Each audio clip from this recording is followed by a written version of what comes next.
morning, ladies and gentlemen. It's John McGregor from Foundation Expo 88 and the 25th anniversary of World Expo 88 People's Committee, continuing our special series of focus videos on the artworks left to us by the hosting of World Expo 88. And we're here today in the beautiful Art Deco Brisbane Arcade, which was made in the 1930s, right in the centre of Brisbane, just near the Queen Street Mall, and also just near Adelaide Street as well, linking Adelaide Street and the Queen Street Mall.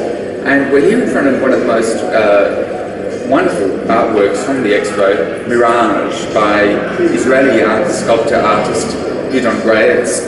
And as you can see here, the work is approximately 2.5 metres in height. It was made in 1972 of stainless steel, and in its present location it sits on a revolving pedestal, although it's not revolving at the moment, but it has been known to revolve in the past. And that allows the viewer to view the work almost as if it's changing shape in time, and allows the work to be viewed from many angles. Now the work, we'll talk a bit about the work itself. The work was loaned for Expo by Mr. and Mrs. Morgan Adams Jr. of Los Angeles, USA, in association with Gallery Lopez in Zurich, Switzerland. And after the Expo, it was purchased by Brisbane City Council and the Main Estate, who owns this arcade, as it was reportedly a favourite work of the then Lord Mayor Sally Ann Atkinson. It was relocated to the Brisbane Arcade after the conclusion of the Expo and was rededicated here on the site on the 24th of April 1989 by Lord Mayor Sally Ann Atkinson. Now, a bit about the artist.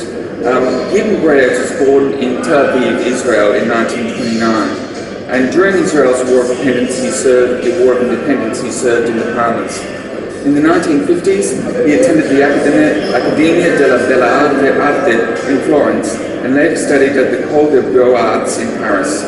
And since moving to Fiesole, Italy, where he has a studio and foundry, Graetz has exhibited his work in Europe, Australia and the United States. His other public sculpture is located in Europe, the United States and in Israel. And we also have a special artist statement which he's provided to our director of the 20th anniversary, Peter Racy. So I'll read this out just very briefly. Dear Peter, thank you for the inspiration to say a few words about Mirage, and my congratulations for this inspiring initiative.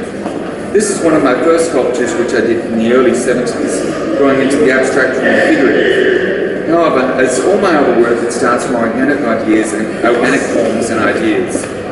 It is a narrative about movement of water, light and form.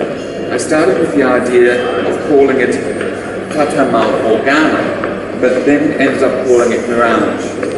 A significant aspect of the abstract language is that anyone can have his own interpretation and also name it as he wishes. Well, thank you, Mr. Graetz, for that statement. To me, it looks like a huge tropiquette and has a musical, whimsical aspect to it. And the fact that it has a polished mirror surface almost looks like it's a mirage arising, almost as a whirlwind. What about you? What do you think it looks like? Well, that's John McGregor signing off for the 25th anniversary of World Expo 88 People's Committee, and we hope you've enjoyed that little vignette on Mirage by Gideon Graetz here in the Brisbane Arcade. Thank you and goodbye.